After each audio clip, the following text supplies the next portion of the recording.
Hey guys! I hope that you guys are doing amazing wherever you are in the world. My name is Boom Shaka and I welcome you to my channel. I'm so grateful as always that you guys are listening, subscribing, and commenting. I really appreciate the support. And of course, if you guys want to support me further, you can do that by going to my Patreon site. The link is in the description below. You can give me $1 a month, $5 a month, whatever you prefer. In this video, I want to speak to you guys about something fascinating that a friend of mine recently brought up. Her name's Lily, and she was chatting with me about consciousness and spirituality and things like that. And so she said exactly these words. She's like, you seem very spiritual, or interested in spirituality and asking all these questions. So what do you think? Do you think consciousness exists in your body, in our bodies, as a human being, or does it exist somewhere outside of us? And I'm sitting there and I'm thinking, wow, this is exactly the kind of stuff I love talking about. And I was so excited. And you know how we get when we're excited about a topic. When someone brings up a topic that we really care about, it literally is like there is a fire lit under our ass. And we just kind of get so freaking excited and energetic. And so my eyes lit up and like, boop. And all of a sudden I'm like, all right, cool. Here it is. Here is what I think about this, because I've spent a lot of time thinking about this topic. And so I told her what my opinion was, and then I realized, I want to share this with all of you guys as well, because I'd love to hear your opinions on it, and also I just want to share it.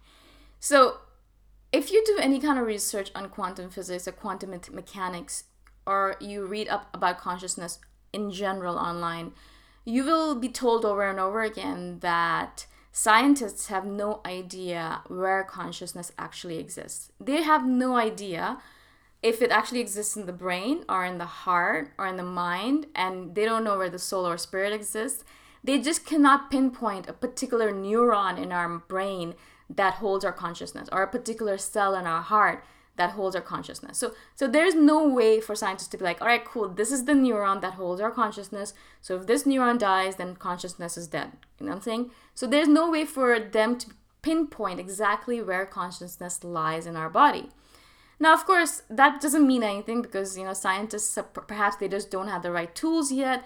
And as time goes on, and eventually they might have the tool to pinpoint where consciousness is, etc. But this is really fascinating to me, because when I think about it, it's really interesting, because that's true. Where does it exist? Which cell would it exist in? Would it exist in our eyes? A lot of people say when you're looking into someone's eyes, when you're doing an eye gazing exercise, that you can see their soul, you can see their spirit. So does it exist in your eyes, or deep, deep, deep within your eyes, in your neurons somewhere, in your eye, in your visual cortex somewhere, in your cerebral cortex where your brain and your memory is, or your hippocampus where your memory is, or your heart where it's such a huge amount of magnetic field that's emanated? Is that where it exists? Really don't know where it exists, right? So of course we have to make up our own theories about how things go, right? And if you read all the religious texts and things like that, there's always this mention of divine consciousness or universal consciousness, or this consciousness that exists out in the ether, that is a culmination of all the consciousnesses out there. Right? So all the humanity, obviously all human beings, all sentient beings in general, and all beings in general who are perhaps even in rocks or in inanimate objects, things that we think are inanimate, perhaps have consciousness as well, and are tapped into this universal consciousness, right? I'm kind of the belief of the animagi or animus theory, where I believe everything has consciousness in a certain way. And of course, that's just my own belief.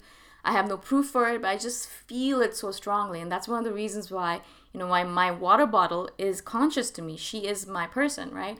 My wallet, things like that, things that I own, I really care about them. I think that they're conscious beings that are around me, taking care of me. So of course, that's just my own theory in my own head. So that has nothing to do with this, but that's part of the consciousness theory for me.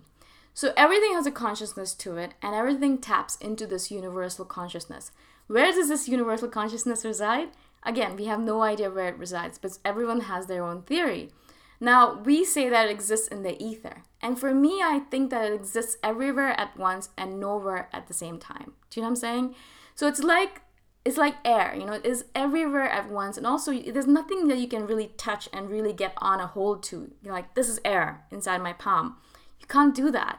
It's everywhere at once, but not there at all either, right?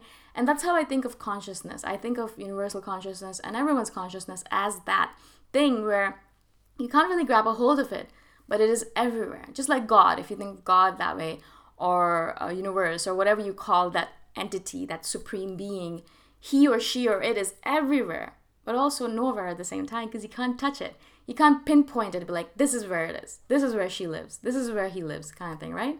You can't say that. But you know, if you have faith of any kind, or if you're spiritual at all, that it exists everywhere, in the air that blows through the sky, to the clouds, the sun, the moon, the stars, the rocks, the elephants, everything. Everything has divine consciousness and divine beings in there, right? It is everywhere, but nowhere at the same time.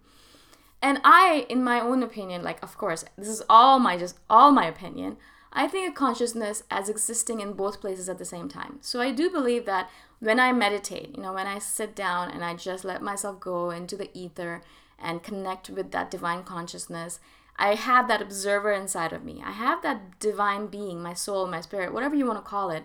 And she sits there, or she sits there, and she watches me, right? Where does she sit? Well, I always think of her sitting in my heart, deep, deep, deep within my heart. But is she actually there?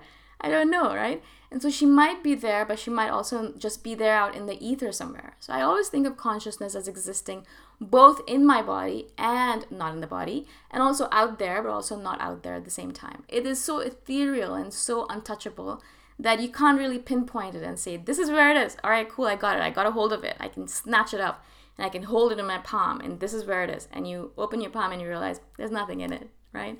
And so you just can't do that with this. You just cannot hold on to it, right? Now, I'm sure you've heard of studies or read of studies where they measured or they weighed a body before and after death, right? So they weighed a body before death, right before death, and it was a certain kilogram, like 63 kilograms or something. And they weighed it after death, and it was less. It was lighter. It was like 62.5 or something, or 62.9.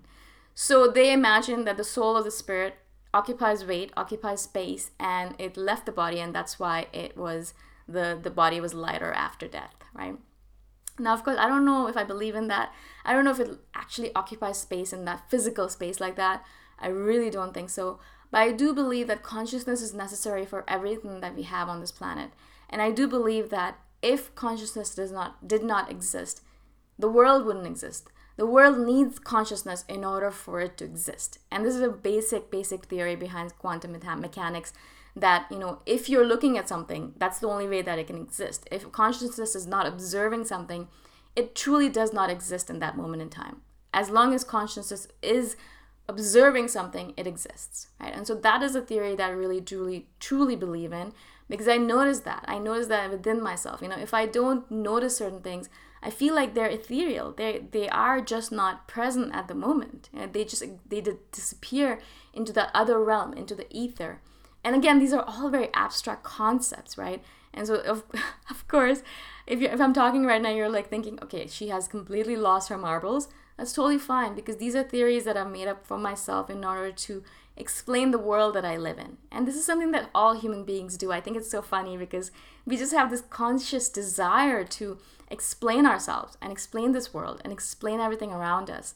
And so all of us come up with different theories for it. Some people are extremely into the Bible and to Jesus Christ, and that's awesome. That's their explanation of life and all of its vagaries. And for me, this is my explanation. This is how I look at the world, and this is what I think of it. So I think consciousness is just such a fascinating topic. And when we have it, but where is it? Where does it exist?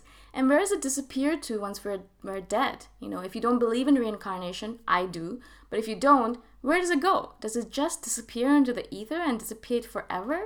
It doesn't make any sense to me. I as I said, I've done a lot of research on NDEs, near-death experiences, and then past life experiences. So, where they go in to talk to children. A lot of children remember their past lives before their ego takes over and before they become adults.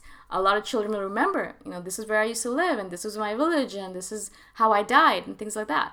And so they've done a lot of research on it, and all of it for me indicates the necessity of consciousness and of the fact that there is reincarnation. Consciousness doesn't just disappear and dissipate after you die. I think it's there somewhere. It's sitting there somewhere in the world waiting to find their new body, or if they've done everything that they need to do, if they've learned everything that they have to learn, then they go off and they live the divine consciousness and they help other people and they become guardian angels, or they do other things in order to help the human beings that haven't reached enlightenment yet, right? So there's so many different roles consciousness can take on, and so these are just a few of the things that I think of. All right, I know, again, this is a very abstract, crazy concept, and I just love talking about it so much because it's so abstract. Because so anything can be true. Really, my thing, what I think is could be completely false, and what you think might be true, or what you think might be false, I might be true. We don't know because no one really knows the truth, right? I think God's the only one who knows, and even then, He's not sharing with us. He, she, it is not sharing with us. So who knows what the truth is? But it's fun to just think about these topics and just to mentally masturbate about it. So I hope this made sense to you guys. Of course, if you guys want to support me further, you can do that by going to my Patreon link. The link is in the description below. And I shall see you guys the next time around. Bye for now.